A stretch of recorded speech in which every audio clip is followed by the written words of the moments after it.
Hello, everyone. Thanks for joining the webinar. Bonjour à toutes et à tous.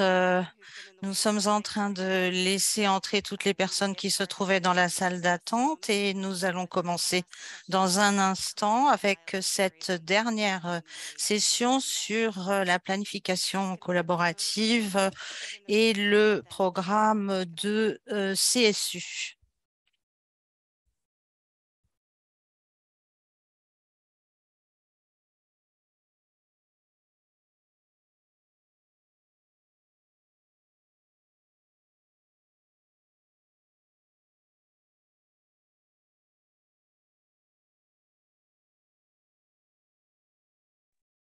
Okay, let's go ahead and get started. I can Ainsi see that donc, je peux voir qu'il y a déjà un groupe important de participants. Je vous souhaite à tous et toutes la bienvenue. Je vous remercie de nous rejoindre pour cette troisième séance de notre dialogue collaboratif sur le programme de couverture santé universelle. C'est toujours très agréable de voir que le programme que nous avons mis en place plaît beaucoup et donc, nous nous intéressons donc à ces questions. Je m'appelle Amy Boldoser-Bosch. Je suis directrice principale et responsable du domaine de pratique pour la politique de santé, le plaidoyer et l'engagement et les soins de santé intégrés. Nous faisons partie du partenariat mondial pour parvenir à la CSU et nous veillons à notre partenariat d'ONG veille à ce que personne ne soit oublié. Je vous rejoins de Berlin où je participe à une conférence exactement sur ce sujet. Euh, Nous avons également fait du plaidoyer en faveur de la participation sociale et je sais que nos panélistes d'aujourd'hui vont certainement aborder cette question. Donc, je suis vraiment très heureuse que vous soyez tous présents. Quelques points de rappel en matière de logistique pour que vous sachiez bien comment tout fonctionne sur cette plateforme Zoom. Vous avez un service d'interprétation en anglais, français, espagnol, ainsi que des sous-titres en anglais. Rendez-vous au bas de votre écran, là où se trouve le petit globe. Choisissez la langue que vous préférez, que vous souhaitez entendre. Donc, le canal français, anglais ou espagnol. Vous avez également la possibilité de d'éteindre l'original.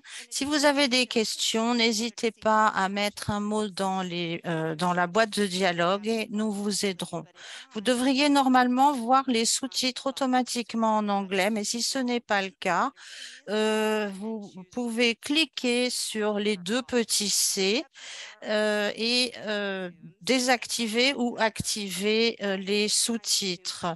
Cela ne marche pas toujours très bien et la traduction n'est pas exacte. Je voudrais remercier nos partenaires pour cette série FP20, 2030, PAI, Knowledge Success et bien d'autres. Nous allons recueillir vos questions et vos commentaires tout au long de ce webinaire. Donc, n'hésitez pas à utiliser la boîte de dialogue et nous veillerons à ce qu'il y ait du temps pour pouvoir y répondre. Comme vous pouvez le voir sur votre écran, aujourd'hui est la troisième partie de notre série sur ce sujet que nous avons organisé afin de réunir la communauté de la planification familiale en vue de la conférence internationale sur la planification familiale qui est prévue en Thaïlande le mois prochain. Cette série de dialogues a pour objectif de fournir des contenus et des idées, ce qui nous aidera à préparer des messages de plaidoyer en vue de la réunion de l'année prochaine sur la couverture santé universelle. Nous Nous dévoilerons ce document le jour de la Journée internationale de la couverture santé universelle en décembre. Si vous avez raté les deux autres réunions, vous pourrez les retrouver sur le site web de Knowledge Success. Donc aujourd'hui, nous avons un programme assez complet. Aujourd'hui, je serai modératrice et je poserai quelques questions à notre groupe de panélistes exceptionnels.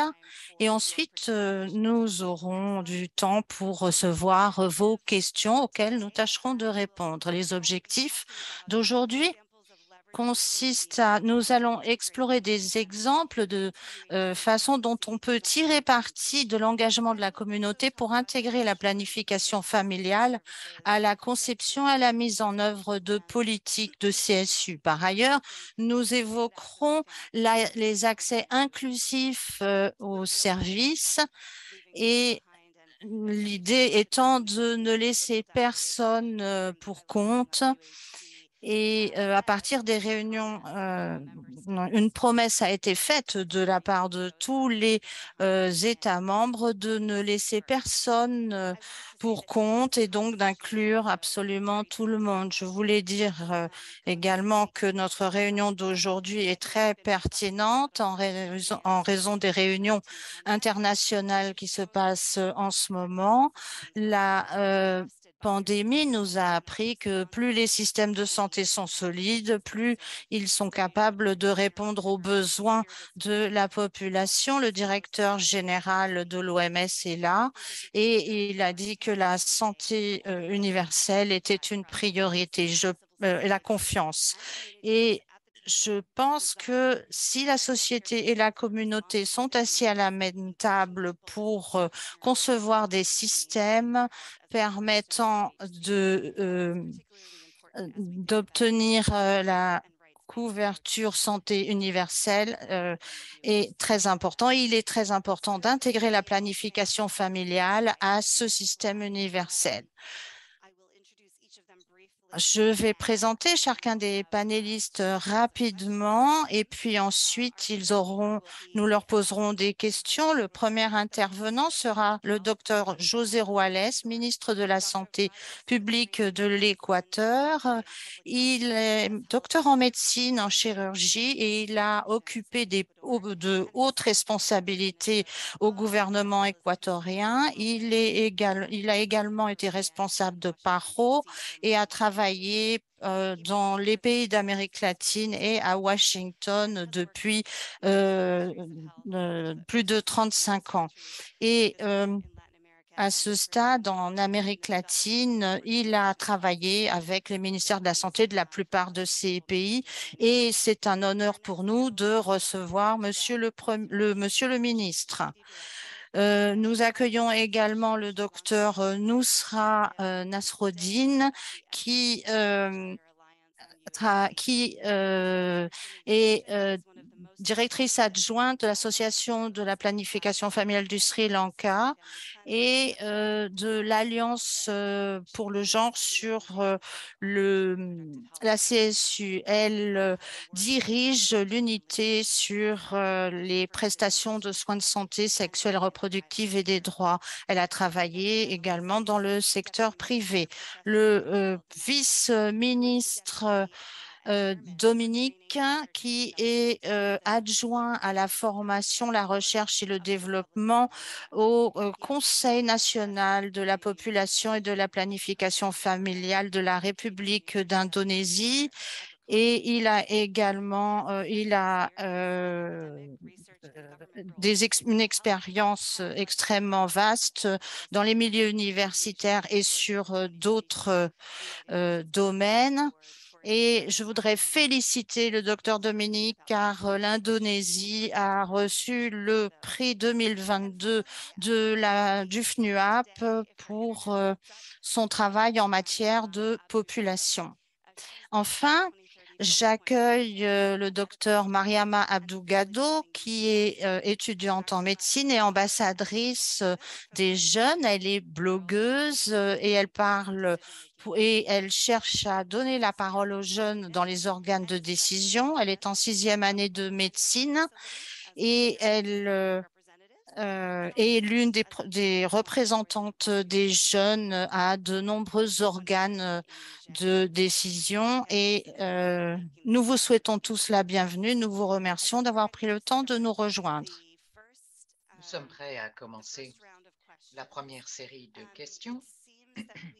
Il semble que nous ayons un léger décalage quant à l'accès des participants et des membres du panel. C'est pourquoi nous commençons un tout petit peu en retard.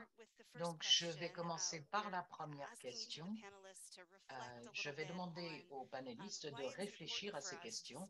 Pourquoi est-il important que nous mettions particulièrement l'accent sur la planification familiale et les droits à la santé sexuelle et reproductive lorsque l'on parle de la couverture de santé universelle et que l'on veut l'obtenir pour le monde entier?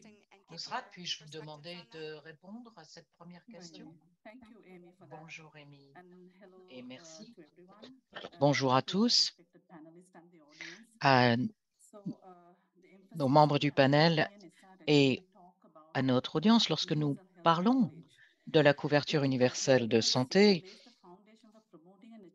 nous voulons arriver au plus haut niveau de santé possible pour tout le monde, quel que soit leur âge. Nous ne pouvons pas faire de discrimination ou accepter de discrimination dans le développement de santé des pays. Dans le cadre du programme de l'ordre du jour FP 2030, qui relève de l'ONU, des ODD de 2015, nous voulons améliorer la santé, l'égalité entre les genres. Donc, le développement, tout ceci pour arriver à un développement durable. La déclaration dans le cadre de la déclaration 2024, nous évoquons la santé universelle, cette couverture de santé universelle, expliquant comment l'UNC pourra, et la Charte des Nations Unies sont étroitement liées, mais il n'est pas possible de lier ces questions et de vraiment parvenir à nos objectifs si nous ne donnons pas accès à la santé reproductive et sexuelle à tous, dans toutes les sociétés. Si l'accès à la santé sexuelle et reproductive est refusé à même un petit groupe de la population, il n'est pas possible de dire qu'il y a couverture de santé universelle dans cette région, dans cette communauté. C'est une composante essentielle et tout le monde doit commencer à le comprendre afin que les gens puissent pouvoir faire leurs propres choix concernant leur corps au niveau de la santé sexuelle et reproductive sans résistance, sans forme de discrimination, de stigmatisme ou de rejet. Il faut donc rendre ces services disponibles, l'éducation également, quel que soit l'âge, les compétences, l'état des relations, la condition de famille, les orientations sexuelles, etc. Au niveau de la planification familiale, c'est donc un droit fondamental de tout individu, homme ou femme. Et pour conclure la réponse à cette première question,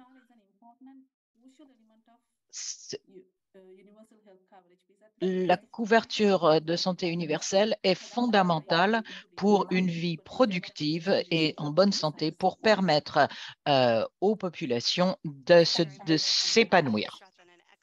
Je vous remercie de ce résumé fort concis et parfait de la question. Professeur Damanik, je vais me tourner vers vous dans un instant avec la même question et vous demander quelques remarques liminaires sur l'importance qu'il y a à mettre l'accent sur la planification familiale lorsque l'on parle de la couverture de santé universelle et de son établissement. Je vous remercie. Tout d'abord, j'aimerais exprimer ma gratitude au comité d'organisation qui m'a invité au nom du gouvernement de la République de l'Indonésie à ce webinaire.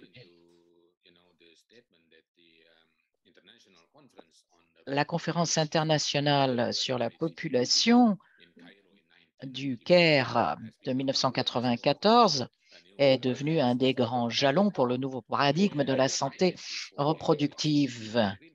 L'accord de 1994 a soutenu que la santé reproductive est un droit humain et donc la santé reproductive, droit à la santé reproductive font partie des droits fondamentaux des personnes et des couples de décider librement et de manière responsable du nombre d'enfants, l'espacement des grossesses et autres. Donc, pour ce qui est de l'existence de la déclaration de 2009, le développement démographique a pour objet de parvenir à un équilibre et une harmonie en termes de qualité, de répartition des populations et de l'environnement. Le développement familial a pour objet d'améliorer la qualité de la vie familiale grâce à la paix, la sécurité et l'espoir pour un monde meilleur, pour la prospérité matérielle et pour le bonheur. Pour atteindre le bonus démographique, la réglementation 18 de 2020 concernant le programme de 2022 à 2024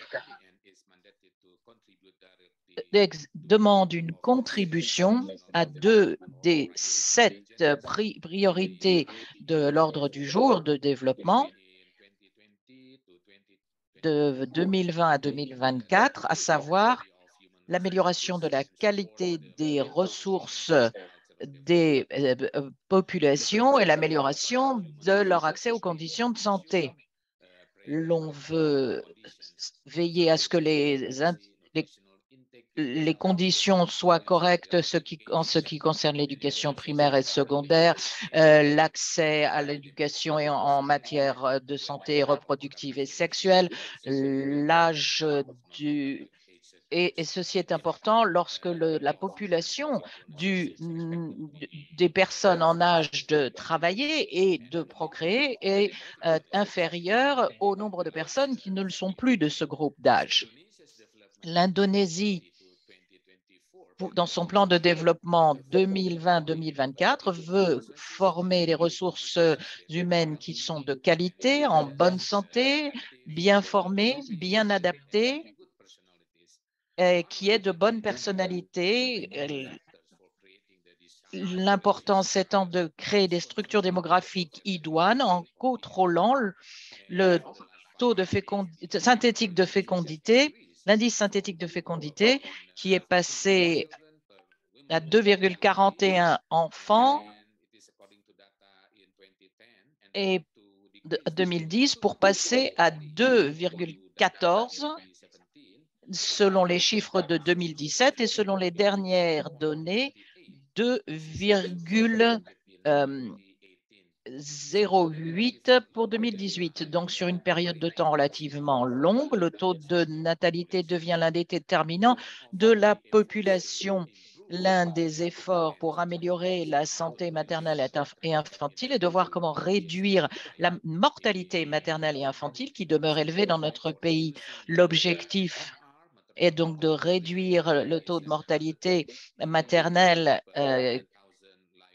qui est de 123 pour 100 000 naissances vivantes et de réduire le taux de mortalité infantile de 16 à 8 pour 100 000 naissances vivantes. Ceci doit être garanti en assurant la protection de la santé des femmes et des enfants par des programmes bien ciblés et en permettant d'avoir trop peu, les problèmes des gens des problèmes de santé des gens qui sont trop jeunes ou trop âgés. Ceci peut être contrôlé en veillant à ce que les individus et les couples ont accès aux informations sur la santé reproductive et les services de planification familiale afin de planifier l'opportunité, l'espacement et le nombre idéal de leur grossesse et de leurs enfants. Une manière de le faire, c'est en participant au programme de planification familiale qui révèle que les programmes sont particulièrement important en termes de programmes de santé pour améliorer la santé familiale. Qui plus est, les services de planification familiale ont aussi été inclus dans le programme d'assurance maladie nationale, indiqué dans la réglementation 82 de 2018 pour ce qui concerne les assurances maladie sous forme de protection de la santé. Les avantages et bénéfices doivent répondre aux besoins fondamentaux. Et ceci figure dans le plan stratégique. À ce stade, les orientations politiques ont pour objet d'améliorer la planification familiale et les politiques y afférentes à leur mise en œuvre et de rester bien dans notre direction, sur la bonne trajectoire. Ceci est très important dans le GKN. Il faut donner l'accès à l'ensemble des communautés, des territoires de la République de l'Indonésie, même au niveau des frontières et dans les zones les plus isolées. Je vous remercie. Je vous remercie, professeur. Merci de cette connexion établie entre l'importance de la planification familiale pour la réduction de la mortalité maternelle, la mortalité infantile et toutes les autres questions qui sont couvertes dans le cadre de la couverture de santé universelle. Nous pouvons expliquer qu'il est important de l'intégrer dans les stratégies et politiques, comme l'a fait l'Indonésie. Nous attendons, je crois, que le ministre puisse se joindre à nous. Je vais donc maintenant passer à la série de questions suivantes pour Nusrat et le professeur.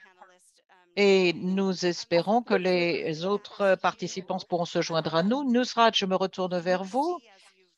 Comme vous le savez, la couverture de santé universelle, donc comme vous l'avez déjà dit, signifie que tous les individus et toutes les communautés reçoivent les services de santé dont ils ont besoin sans que cela ne soit infaisable au plan financier. Il s'agit de services de santé de haute qualité, sans problème financier. Pourriez-vous nous dire un peu dans votre travail ce que cela veut dire au plan opérationnel? Nous parlons aujourd'hui de ne laisser personne en marge du chemin.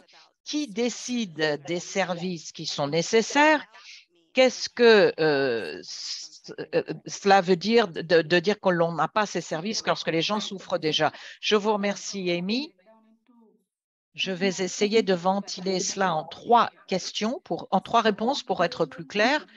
Toutes les personnes et les communautés, pour elles, la couverture de santé universelle veut dire que quiconque, quelle que soit leur situation financière, orientation sexuelle, et statut financier et autres, peut avoir accès à ces services sans discrimination. Cela semble faisable, mais c'est quelque chose de particulièrement difficile. La plupart des individus et des populations des communautés ont du mal à avoir accès à ces services. Les jeunes en particulier n'ont pas toujours accès aux installations de santé. Certains sont marginalisés, notamment les groupes LGBTIQ+. Il y a donc des adolescents qui ne bénéficient pas toujours des informations dont ils ont besoin, même dans le contexte scolaire, et il est important de prendre en considération les besoins de ces groupes en termes de couverture de santé. Et de pays à pays, les choses varient, c'est donc très difficile de quantifier. Il y a des indicateurs qui nous disent ce qu'il en est de ces liens au niveau de la planification familiale, mais c'est simplement un scénario de référence. Les efforts doivent être faits au niveau des secteurs communautaires et de santé pour nous aider à nous rapprocher de la concrétisation de la réponse à ces besoins. Au Sri Lanka, l'essentiel des services de santé sexuelle et reproductive sont fournis par le gouvernement à titre gratuit, étant donné la distribution des services de planification familiale par le gouvernement qui est effectuée par les hôpitaux, les dispensaires et par les sages-femmes. Toutes les méthodes sont fournies aux communautés, sont offertes aux communautés. 70% du pays la population du pays obtient ces services de planification familiale d'installation gouvernementale. Le secteur privé n'alimente qu'un quart des demandes, mais il y reste encore des besoins non satisfaits, 7,5% au Sri Lanka. Donc, du point de vue organisationnel, dans la mesure où il faut plus de temps, l'Association de planification familiale du Sri Lanka est la première organisation qui a lancé un programme dans le pays. Si le ministère de la Santé dit qu'il faut privilégier les connaissances en la matière de santé sexuelle et reproductive aux plus vulnérables, marginalisés et communautés défavorisées, nous le faisons de par le passé. Nous avons travaillé au Sri Lanka pour identifier les services absents dans certaines communautés et là où nous avons identifié des zones industrielles, par exemple, où les services n'étaient pas fournis, nous avons installé des dispensaires, ce qui nous aide à fournir, à couvrir cet dernier élément de notre trajectoire pour assurer la prestation des services de SSR par le biais des installations gouvernementales. Cette initiative cible les personnes majeures et mineures. La couverture de santé universelle, bien sûr, est difficile à atteindre, spécialement pour les hommes, les femmes et les enfants qui vivent dans la pauvreté dans les pays en développement. Et donc, nous soulignons que nous pensons que protéger les personnes d'avoir à engager des frais supplémentaires pour obtenir des soins de santé sera utile et ne les poussera pas davantage dans la pauvreté. Souvent, les personnes ne peuvent pas obtenir les services nécessaires, même ceux qui peuvent se le permettre, parfois, ont des difficultés à payer ces services de santé. Ceci a donc des conséquences négatives en raison du fardeau financier que les familles doivent supporter pour recevoir des soins de santé. C'est pourquoi les pays doivent adopter une approche durable à ce type de problème. Les associations de planification familiale, nous avons un programme de marketing social pour essayer de financer ce genre de difficultés pour pallier à ces difficultés.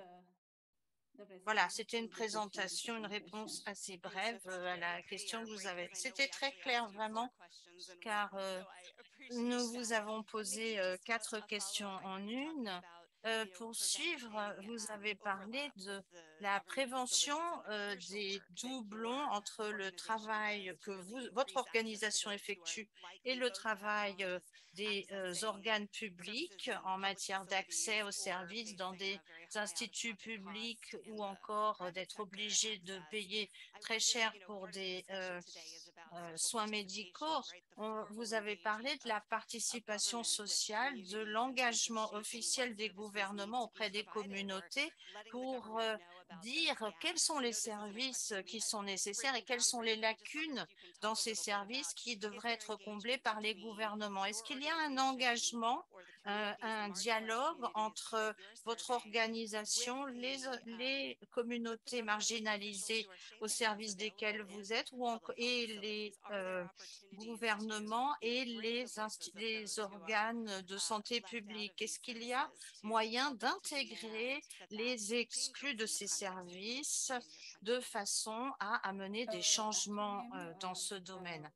Amy, oui, notre ministère de la Santé fournit des services par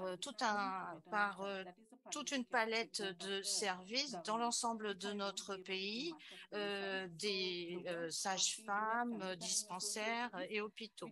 Notre organisation ne souhaite pas dédoubler le travail déjà réalisé par notre gouvernement qui a fait un travail fantastique au Sri Lanka pour atteindre le plus grand nombre afin de fournir à pratiquement tout le monde des soins de santé.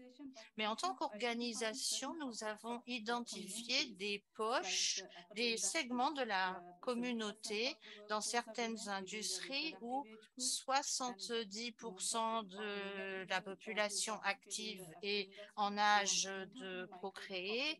Il y a des populations migrantes et ces personnes-là ont besoin de services s'adressant à elles spécifiquement. Et par ailleurs, dans le secteur public, nous avons une bonne couverture. Nous Nous complétons également le travail de sensibilisation du gouvernement dans les hôpitaux et les dispensaires publics. Nous cherchons donc à combler ces lacunes sans pour autant marcher sur les plates-bandes du gouvernement de façon à ce que nous soyons plus productifs. Très bien, je comprends beaucoup mieux ceci, donc souligne l'importance d'organisations comme la vôtre pour veiller l'accès des personnes plus défavorisées qui ne peuvent pas arriver jusqu'aux services centralisés au niveau des capitales ou des grandes villes. Je vais maintenant demander au professeur Dominique. Je me demandais, professeur, si vous pouviez nous dire comment nous pourrions individuellement et collectivement remettre en question les définitions de la CSU centrées sur les systèmes et les services de santé pour en faire une conception et une mise en œuvre plus axée sur les personnes et fondée sur les droits. On a parlé d'adapter des services et de les fournir en tenant compte des besoins des personnes. Et donc, je me demandais ce que vous aviez à dire à ce sujet. Merci, Amy. Mesdames et messieurs, pour répondre à cette question, en Indonésie, la planification familiale fait partie de l'organisation de la CSU. Il y a des services de prévention et de traitement.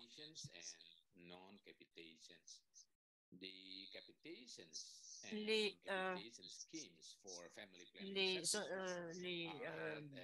services sont fournis dans des services de santé primaires et ensuite les patients peuvent être aiguillés vers d'autres hôpitaux de deuxième niveau qui ensuite peuvent répercuter les besoins vers le gouvernement central. Il y a également un financement qui permet de faire du conseil, de la distribution de préservatifs et fournir d'autres services, des implants, des DIU. Il y a beaucoup d'autres services. On s'occupe également. Alors, les effets secondaires sont traités au niveau des organes de soins de deuxième niveau. En Indonésie, ce qu'on appelle le SBPDS, c'est l'administration de la sécurité sociale de notre pays qui gère ces questions. Il y a des entités régionales qui administrent et gèrent les programmes de sécurité sociale. Et donc, ces services sont composés de services de santé, de dispensaires, de soins, des services d'orientation des patients vers des services plus adéquats, des services médicaux, des produits médicaux, des ambulances, des services d'analyse médicale. Tout ceci dépend du ministère de la Santé. En ce qui concerne le Conseil de la planification familiale et le service de sécurité sociale, ils collaborent ensemble pour fournir des services de qualité égale depuis que cet organisme central a été établi en 2014 et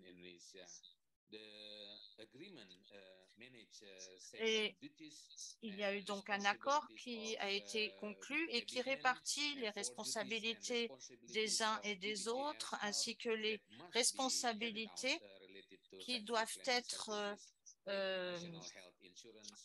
assumées par les différents systèmes de services de soins de santé.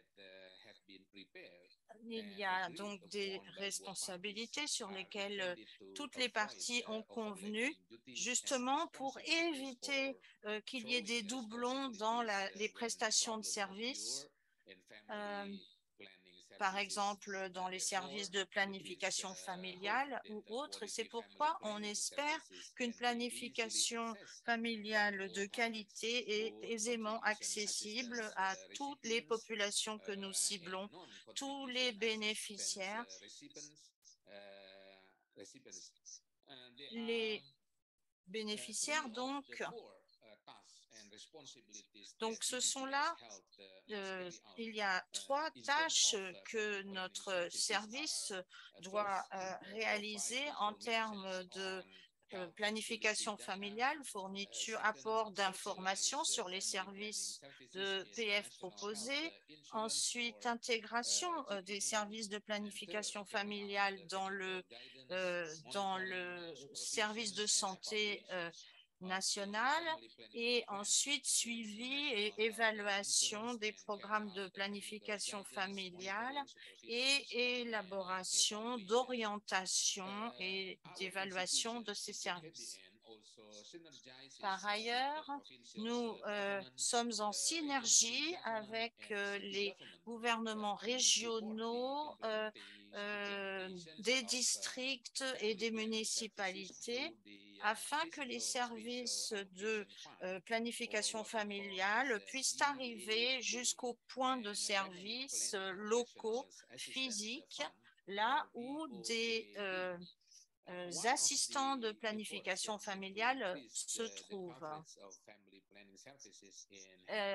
La confiance dans ces soins de planification familiale, notamment avec les méthodes de contraception à long terme, la confiance a été établie grâce à la présence de services de planification familiale très larges qui permettent de procéder à des vasectomies, à retirer. Ceci signifie qu'il y a une très grande variété de services fournis dans les points de santé locaux. Et tout ceci se fait grâce à un fonds affecté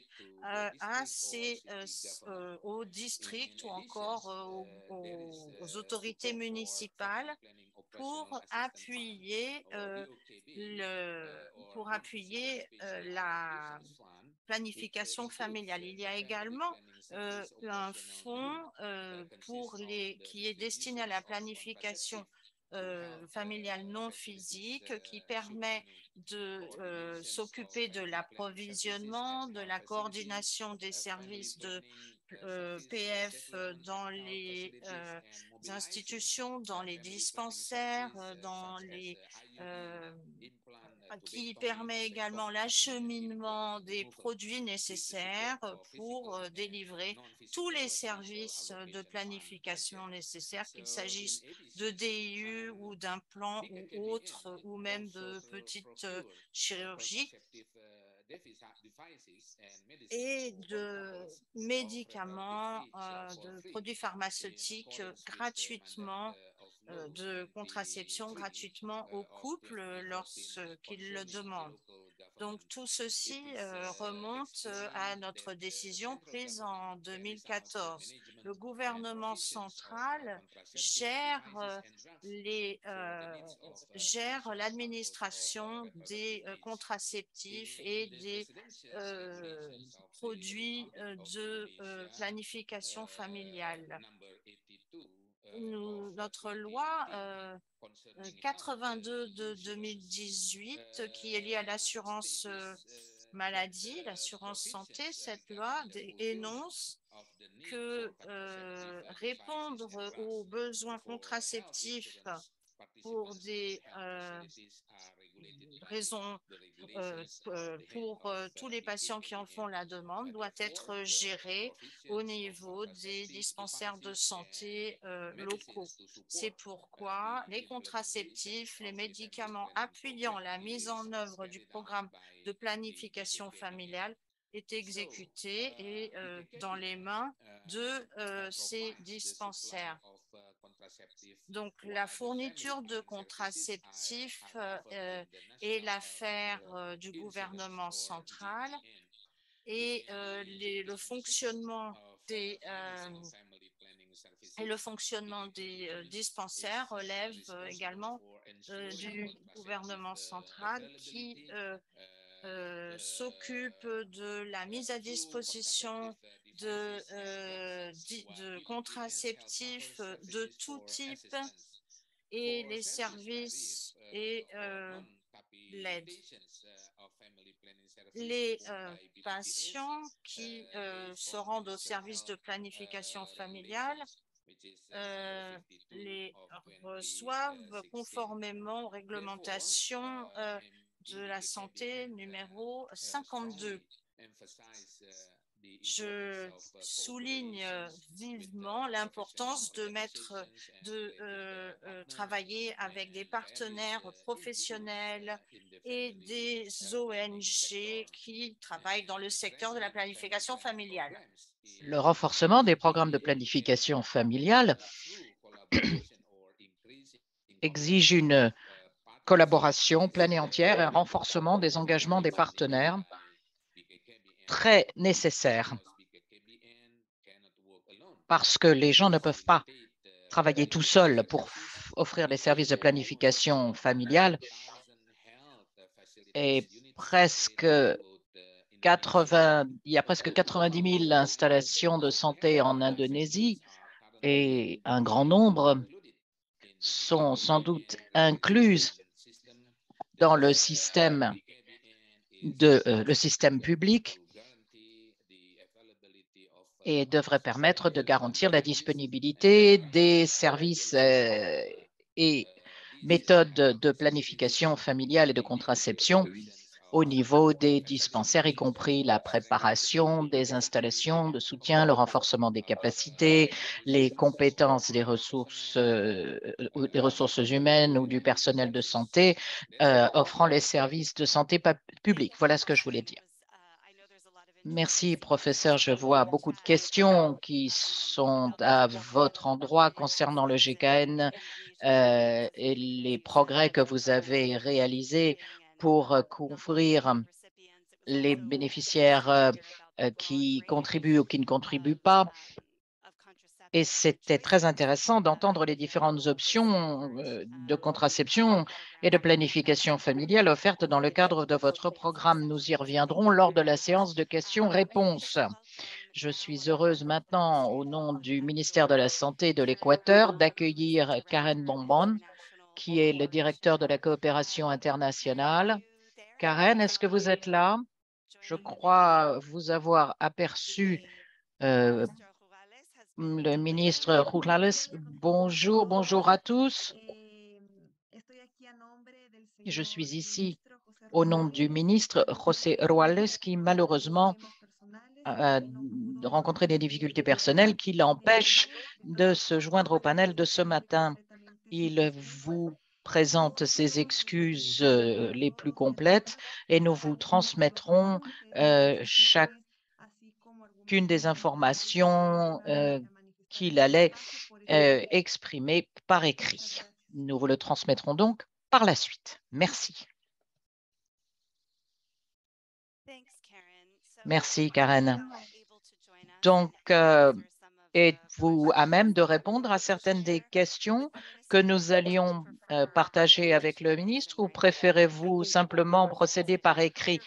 Il serait bien sûr merveilleux que vous nous en disiez un petit peu sur le travail en Équateur, mais je ne sais pas si vous êtes disposé ou disponible pour le faire. Moi, personnellement, très franchement, je préférerais faire tout cela par écrit car c'est ainsi que nous fonctionnons et je n'ai pas l'autorité nécessaire. Donc, si vous le permettez, je vous transmettrai toutes les informations et les observations par écrit. Très bien. Nous comprenons, bien sûr. Il est très tôt en Équateur, donc merci de vous être jointe à nous pour présenter les excuses du ministre. Merci. Thank you. It's Si. come up a little bit already Eh in bien, the il y a un élément qui est déjà ressorti plusieurs fois de la conversation. Les jeunes sont souvent au nombre des populations qui sont laissées de côté ou qui ont du mal à avoir accès aux services de planification familiale pour différentes raisons.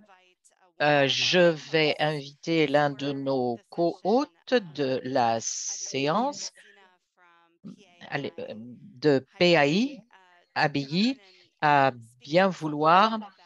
ADBI va nous parler des interventions qui sont nécessaires pour s'assurer de l'engagement des jeunes et des adolescents dans la discussion sur les besoins en termes de planification familiale et s'assurer que ces éléments sont eux aussi inclus. Je sais que Mariama a des difficultés pour se joindre à nous depuis le Niger, donc je vous remercie si vous voulez bien nous apporter une perspective sur les besoins des jeunes et des adolescents. Merci. Merci, Amy. Bonjour. Bonjour à tous.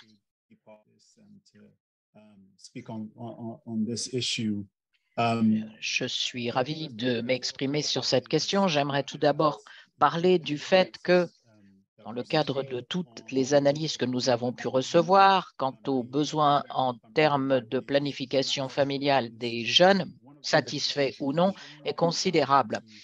Pour assurer cet accès et de permettre d'atteindre les objectifs de l'initiative mondiale FP 2030 en étendant, en élargissant l'accès à la planification familiale, c'est évident pour s'assurer que la couverture des jeunes soit incluse. Et pour ce faire, et pour s'assurer que les jeunes peuvent participer à toutes les opportunités, toutes les options d'éducation, pour renforcer leur capital humain, exige que nous fournissions les ressources financières pour qu'ils puissent le faire, et ce, sans qu'ils se retrouvent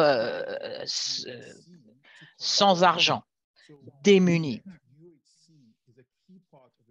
Au niveau de la couverture de santé universelle, la meilleure manière de s'assurer de l'accès des jeunes est la meilleure manière de s'assurer de l'accès des jeunes au service de planification familiale. De par le monde, tous les aspects des services de planification familiale doivent être inclus dans les mécanismes de couverture de santé universelle offerts aux jeunes, ce qui exige en partie que les financiers et les gouvernements réfléchissent et veillent à ce que l'accès des jeunes soit inclus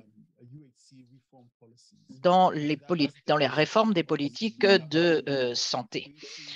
Ce qui veut dire qu'il faut atteindre certains objectifs particuliers pour garantir l'accès des jeunes.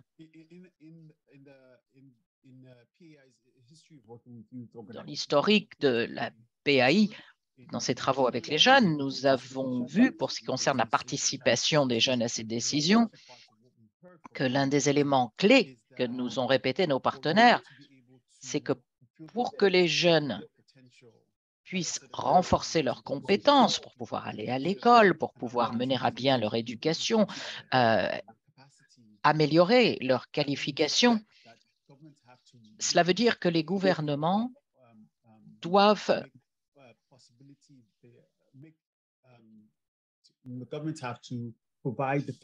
fournir les soutiens financiers nécessaires pour que les jeunes puissent solliciter les services sans crainte de stigmatisation ou de fardeau financier. Pour ce faire, nous travaillons avec nos partenaires pour voir comment l'inclusion des jeunes dans ces décisions se fait et documenter autant que faire se peut l'accès aux services de planification familiale par les jeunes. L'un des grands enseignements tirés dans l'initiative mondiale sur la planification familiale était que la participation de la jeunesse était essentielle.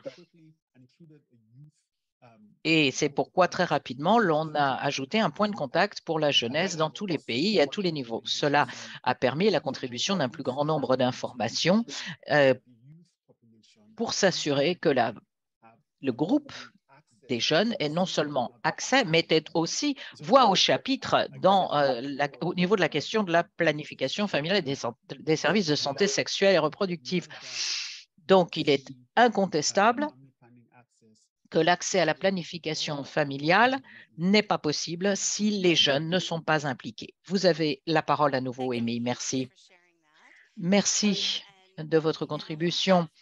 À Debbie, nous avons un grand nombre de questions qui arrivent dans la fenêtre de chat après les présentations très intéressantes qui nous ont été offertes quant aux perspectives des différentes approches nationales, du soutien à donner aux différents groupes de population, y compris l'importance de l'accès des jeunes. Je vais donc commencer par ces questions. J'espère que vous pourrez rester avec nous. À Debbie, le professeur Damanik, la première question posée est pour vous. Comment le gouvernement garantit-il des services de santé sexuelle et reproductive exhaustifs, y compris les contraceptifs, en cas de riposte à des catastrophes? La personne qui a posé la question note qu'il y a un certain nombre d'ONG tels que le PKBI et des organismes des Nations Unies, dont le FNUAP, qui encouragent le montage de services initial minimum, MISP par son sigle anglais, pendant la riposte et travaille en étroite collaboration avec BNBP et par l'ensemble d'un mécanisme de grappe faisant la promotion d'une réponse inclusive, y compris la lutte contre la violence sexiste. Merci de cette question. PKBI, depuis longtemps, fournit mes services de planification familiale aux victimes de catastrophes, notamment à la suite de la tsunami géante qui s'est produite en 2006. Nous avons envoyé des travailleurs de santé aux réfugiés pour leur fournir des services de contraception, notamment aux couples en âge de procréer qui avaient besoin de ces services. Par ailleurs, le PKBI a une direction qui se concentre sur les services de planification familiale dans les régions frontalières, isolées, moins avancées, en particulier celles qui traversent des périodes de catastrophes. Donc, nous ne les oublions pas. À vous, Amy. Merci, professeur. La question suivante est pour Nusrat. Nusrat, pourriez-vous nous dire si vous voyez une segmentation du marché dans le secteur privé avec le secteur privé commercial qui répond aux besoins des groupes de population mieux nantis économiquement et des groupes tels que l'Association pour la planification familiale du Sri Lanka qui répondraient aux besoins de ceux qui ne sont pas traités par le secteur privé? Et dans quelle mesure y a-t-il un chevauchement entre vos segments de marché et le secteur public? Donc, je voulais vous poser la question concernant la segmentation du marché. La FPA du Sri Lanka est une ONG à but non lucratif. Nous avons un système de marketing social pour les plans de viabilité financière.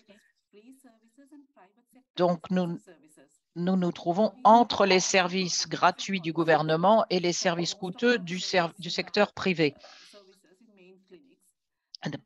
Nous fournissons des services dans les grands dispensaires et nous avons des coûts très subventionnés pour nos clients. Par ailleurs, il y a des services de vulgarisation qui sont offerts gratuitement. Quand il s'agit des produits, lorsque j'ai parlé, par exemple, du programme de marketing social, nous avons un système qui nous permet de commercialiser les produits directement aux clients au lieu de passer par le secteur commercial. Nous sommes, je le répète, une organisation à but non lucratif. Donc, nous travaillons avec le segment qui peut se permettre de payer un prix modeste pour ses services et ses produits. Donc, nous avons toute une gamme de services par le biais du programme de marketing social qui sont abordables, accessibles et qui permettent de subventionner certains produits dont la pilule contraceptive, et différents produits. Et nous fournissons des services, je le répète, à des taux très subventionnés dans nos principaux dispensaires. Merci. Je pense que c'est vraiment très intéressant d'entendre comment se concrétise ce modèle de marketing social et comment ces systèmes se complètent au Sri Lanka avec ce qui se passe au Sri Lanka. Une question pour Billy.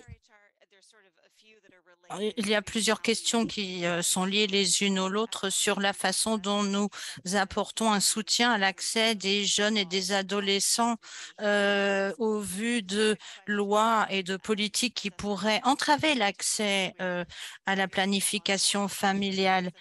Donc, en tant que praticien, bien sûr, vous êtes tout à fait d'accord avec la planification familiale des jeunes, mais pour ceux qui sont sur les assurances médicales de leurs parents, comment peuvent-ils accéder aux services de planification familiale? Je crois qu'on en a parlé, on a parlé des différentes options financières dans le passé, parce que les parents peuvent s'opposer à la planification familiale chez leurs enfants. Oui, c'est vraiment une très bonne question. Et ceci pose des problèmes, en effet. Ce qu'ont fait nos partenaires, notamment PAI, pardon, a été d'intégrer des services et des programmes de planification familiale pour les jeunes dans le cadre de programmes plus larges de l'assurance maladie. Nous avons également fait de la sensibilisation pour expliquer ce que accéder signifie réellement.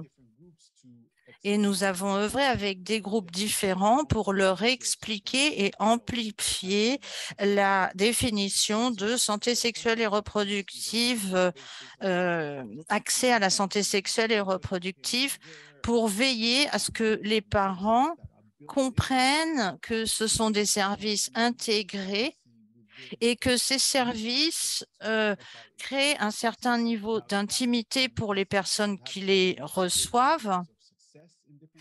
Nous avons réussi de façon plus ou moins importante. Dans certains pays, nous avons rencontré un certain nombre de difficultés.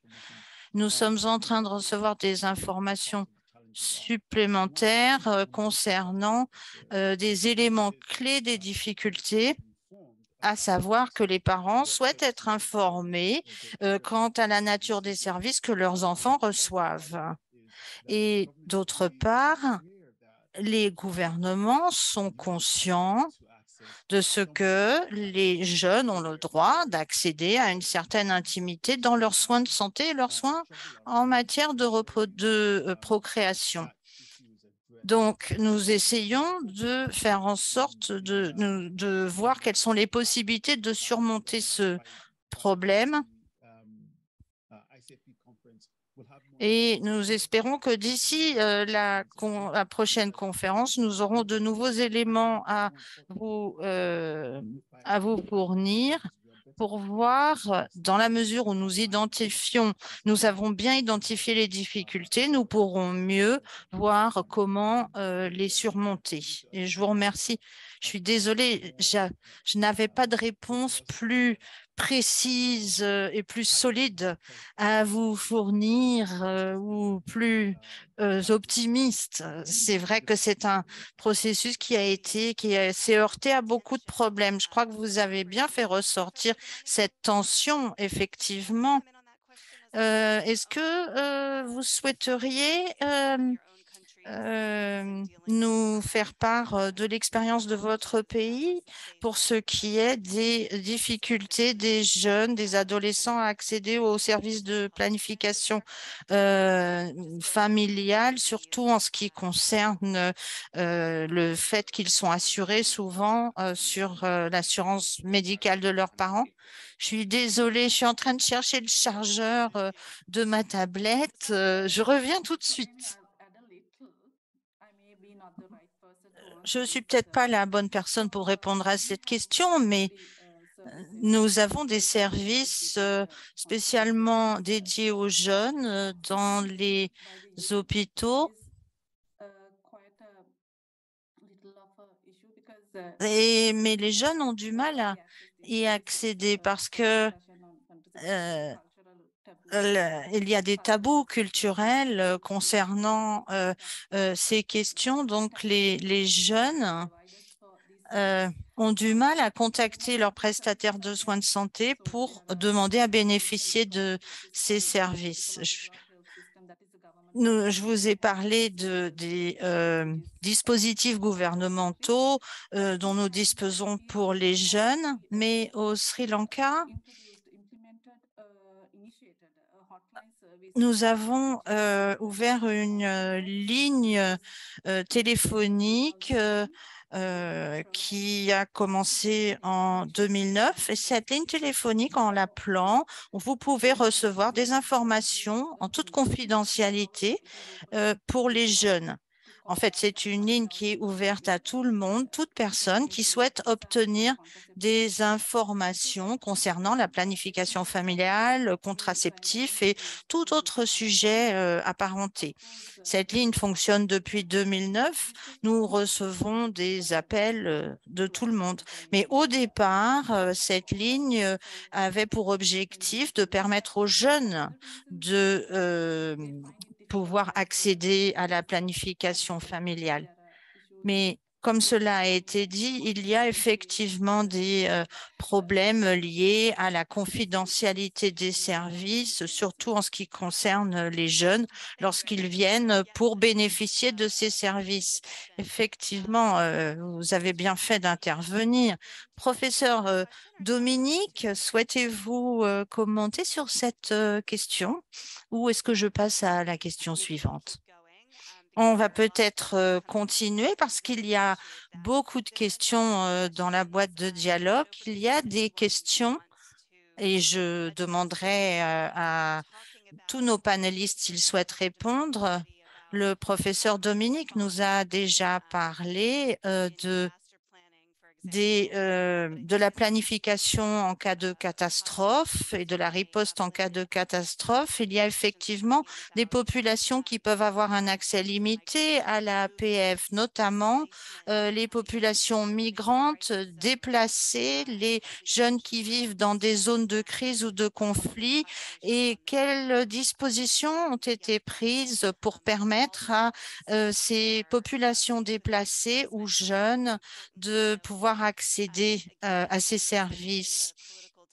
les États membres dans la déclaration sur la CSU, les États membres ont déclaré que la couverture santé universelle concernerait également les populations migrantes ou déplacées.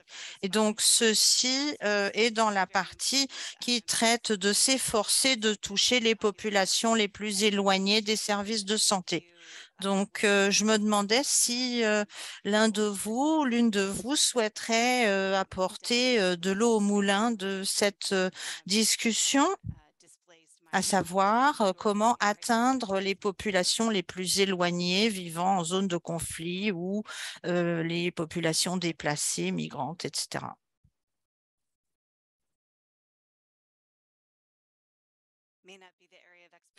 Ce n'est peut-être pas votre domaine de spécialité. Apparemment, docteur Dominique, est-ce que vous êtes revenu?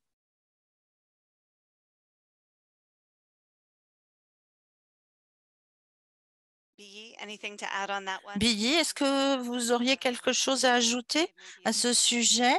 C'est également peut-être un petit peu en dehors de votre domaine de compétences spécialisées, mais sait-on jamais?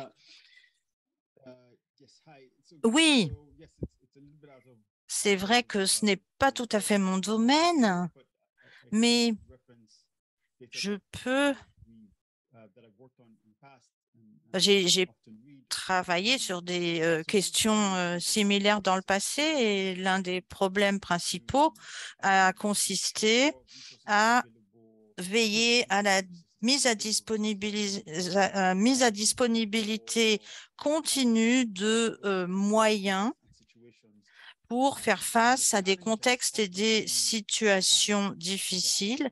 Et en effet, il a été difficile de demander au gouvernement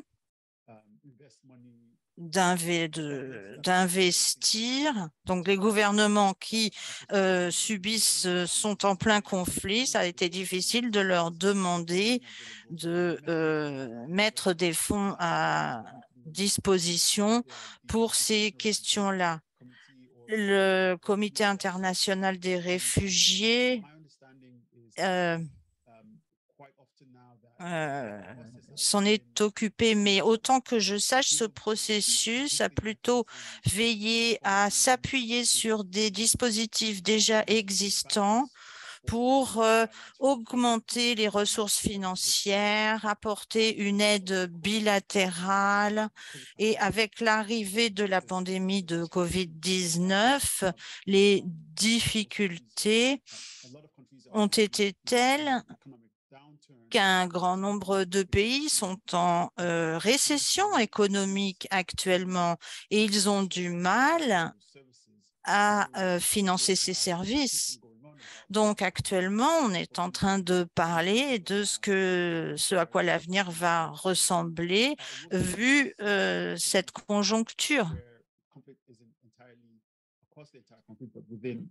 Mais donc en fait, il y a donc des noyaux isolés de personnes qui cherchent à fournir des moyens pour que ces services de planification familiale puissent être fournis à des personnes très éloignées ou isolées. Il est important qu'il existe un dispositif à long terme qui soit clair et bien défini afin de veiller à ce que les conflits ne nuisent pas à l'accès aux ressources de santé et de planification familiale. Mais il est nécessaire de faire du plaidoyer à ce sujet. Oui, professeur Dominique, concernant les adolescents, le gouvernement a élaboré un programme qu'on a appelé le programme GENRE pour un programme donc pour la génération des jeunes et ce programme a pour objectif de fournir des informations et des connaissances pour les adolescents afin qu'ils puissent planifier leur famille et qu'ils soient prêts lorsqu'ils deviendront des adultes. Donc, il y a des actions de prévention, il y a également des actions d'information pour les époux futurs. Et par exemple, donc, les époux reçoivent une formation avant leur mariage. Ils reçoivent un service de suivi nutritionnel, sanitaire, et ceci leur donne du temps pour décider de leur avenir en termes de famille. Nous fournissons des services aux jeunes concernant des changements comportementaux, par exemple planification familiale, contraception, mais les services pour les personnes mariées, donc qui remplissent les conditions pour y accéder, sont fournis. Donc voilà ce que j'avais à vous dire, Amy. Il m'a semblé voir une autre question. Est-elle pour moi également? De Mathieu Bieye. Il y en a un grand nombre qui apparaissent. J'essaie d'aller au plus vite. Nous les recueillons dans un autre document et je vais essayer d'y répondre au fur et à mesure. S'il y a une autre question que vous voyez à laquelle vous souhaitez particulièrement répondre, je vous invite à le faire. Je vais tout d'abord poser une question précédente. Il nous reste un peu de temps pour la séance de questions-réponses. Je voulais vous poser à tous une question. Peut-être en commençant par Nusrat. Concernant tout programme spécifique mis en œuvre ou un succès dont vous aimeriez nous faire part sur l'amélioration de l'accès aux services de planification familiale pour les groupes marginalisés tels que les LGBTIQ+, les personnes vivant avec le VIH, les personnes porteuses de handicap, nous parlons en particulier des jeunes, mais les autres groupes qui traditionnellement se sont parfois heurtés à des difficultés pour l'accès aux services de planification familiale sont aussi inclus ici dans nos dispensaires. N'importe qui peut venir et obtenir tous les services qu'il souhaite. Avant, ils venaient pour d'autres services, mais maintenant, ils peuvent obtenir les services de santé sexuelle et reproductive et de planification familiale. Pour le service de santé de VIH, nous avons des services particuliers pour la population qui vit avec le VIH. Pour les personnes porteuses de handicap, pour la COVID-19, nous avons incorporé des visites à domicile où nous avons des prestataires de services pour parvenir aux personnes porteuses de handicap. Nous avons, il s'agit là de nouvelles initiatives très nouvelles lancées pendant la pandémie de COVID-19 pour accroître l'accès des clients aux services. Nous avons inclus des services de coursier également et de distribution des services et produits de santé. Voilà certains des programmes que nous avons inclus pour les populations de LGBTIQ+. Il y a des opérations et des services de vulgarisation pour les tests et pour les services. Donc, c'est en cours. Nous essayons d'intégrer de nouveaux programmes. Nous avons lié aussi offert des services d'interprétation en langue des signes. Les médias jouent aussi un rôle important. Nous essayons d'atteindre donc le maximum de groupes de la population. À vous, Amy. Merci, Nusrat, et merci d'avoir souligné l'importance de l'accès à ces services pendant la pandémie de Covid. Votre approche de services en visite dans les foyers, de livraison des médicaments et des méthodes est très importante. Merci. Professeur Damanik, vous voulez répondre à cette question également? Est-ce la question qui vous intéressait à l'écran? Oui. Ce qui m'intéressait, c'était la question de Muchumu concernant la soutenabilité des services de planification familiale. Et pour répondre à cette question, je dirais simplement que le gouvernement indonésien attribue un budget pour les services de contraception gratuits pour tous les couples éligibles à l'échelle du pays, ce qui peut fonctionner grâce à de différentes organisations professionnelles, que ce soit le ministère de la Santé, les médecins, les sages-femmes, les infirmiers, infirmières. Et comme je l'ai dit précédemment, nous affectons un budget pour les services de planification familiale dans les districts en collaboration avec le BGS pour les services de planification familiale éligibles qui peuvent être fournis à titre gratuit. Il y a d'autres mécanismes privés qui permettent la couverture des services de planification familiale pour les groupes à revenus moyens et à revenus élevés. Donc, il y a beaucoup de ces programmes dans notre pays qui ont été incorporés par le gouvernement dans le plan de développement, y compris des budgets incorporés dans le budget des dépenses et du développement national. Nous avons donc un budget pour les services de planification familiale dans les districts. Voilà ce que je voulais mentionner sur cette question. Oui, merci d'avoir parlé de la viabilité des financements. J'ai un peu de temps. Je vois qu'il y a beaucoup de questions intéressantes concernant… Ah, l'interprète s'excuse, Amy a un petit problème technique.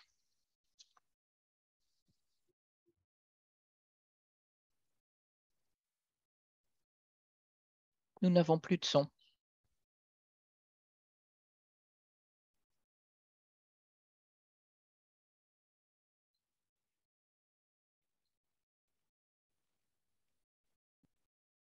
Hi everyone. Sorry about that. I believe we're having Pardon, je crois que nous avons quelques petits problèmes techniques du côté de Amy. Donnez-nous un instant pour nous réorganiser. Amy, oui.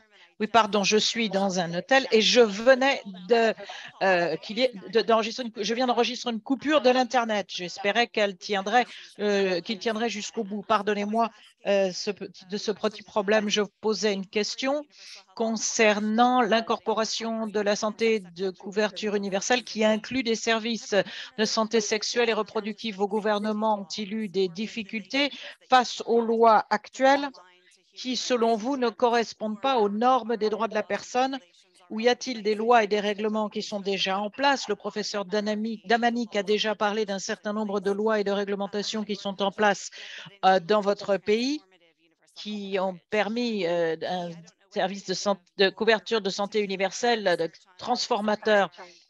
Pour ce qui est de la SSR, on a parlé d'exemples de ces lois et de ces règlements qui vont parfois à l'encontre des priorités que nous essayons de promouvoir. Mais est-ce que vous en avez des exemples ou bien sinon nous pouvons poser la question à d'autres intervenants?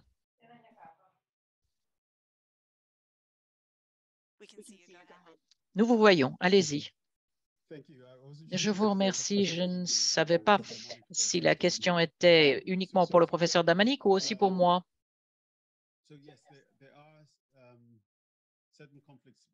Il existe un certain nombre de conflits quant à l'accès à une série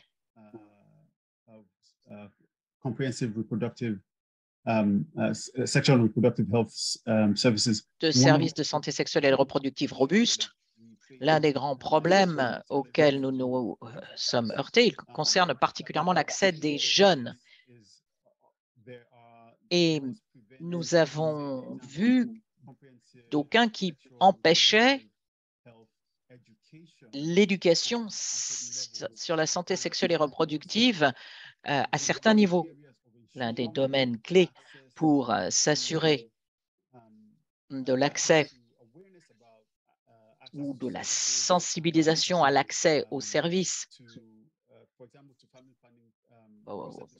par exemple à la planification familiale et à la santé reproductive pour les jeunes dans l'environnement scolaire, où ils pourraient en fait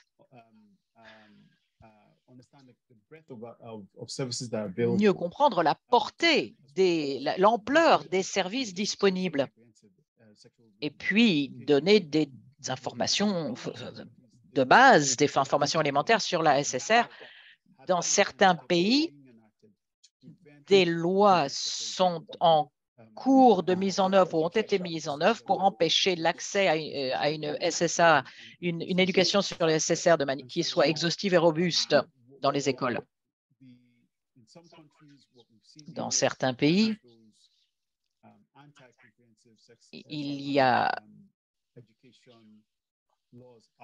des lois contre l'éducation en matière de santé sexuelle et reproductive robuste qui sont essentiellement ignorées, ce qui permet aux partenaires de continuer à fournir une éducation exhaustive. Dans d'autres pays, je ne peux pas forcément rentrer dans les détails parce que je ne connais pas la situation de tous les pays, mais un certain nombre de partenaires travaillaient avec les gouvernements pour fournir non seulement une éducation sur la SSR qui soit exhaustive, mais aussi l'accès aux contraceptifs dans les écoles secondaires. Et ils ont été immédiatement empêchés de le faire par certains intervenants politiques qui ont décidé d'interpréter la loi d'une manière qui renforçait l'immoralité au niveau secondaire. Donc, ces défis existent. Nous les avons observés sous différentes formes. Très franchement, l'un de nos partenaires a appris qu'il est important, autant que faire se peut, quelles que soient les politiques de santé sexuelle et reproductive qui sont mises en œuvre, il est important, disais-je, de réfléchir, d'avoir une perspective pour voir comment fournir les services à la jeunesse en présentant cette question comme un droit et non pas quelque chose qui peut être interdit. Donc, en termes de mise en œuvre des politiques, voilà ce que je voulais dire. Et puis ceci est revenu aussi sur un certain nombre d'observations qui apparaissent dans le chat concernant le Sud-Soudan et d'autres pays. Professeur Damanik, le dernier mot pour vous. Le gouvernement de l'Indonésie, en fonction de la loi 52 de l'Indonésie de 2009, a dit que la contraception est uniquement pour les groupes mariés éligibles, les couples mariés éligibles, en prenant toutefois en considération les besoins de planification familiale, mais pour les groupes vulnérables, En Indonésie, pour ce qui concerne la planification familiale et la santé reproductive, il faut répondre à leurs besoins. Donc, le point principal qui ressort ici, c'est que le gouvernement devrait se féliciter de cette collaboration avec les organisations de la société civile, les organisations non gouvernementales et d'autres pour fournir ces services aux jeunes afin de les éduquer. Les services de santé sexuelle et reproductive et de planification familiale ne devraient pas forcément être réservés aux couples éligibles. Je vous remercie, professeur Damanik, une merveilleuse manière de mettre un terme à la conversation en bouclant la boucle sur le rôle de toutes les parties prenantes, gouvernements, organisations de la société civile, secteur public, secteur privé, pour accéder à ces services. Merci à tous les panélistes de leur participation à cette discussion et d'avoir répondu à des questions importantes et difficiles.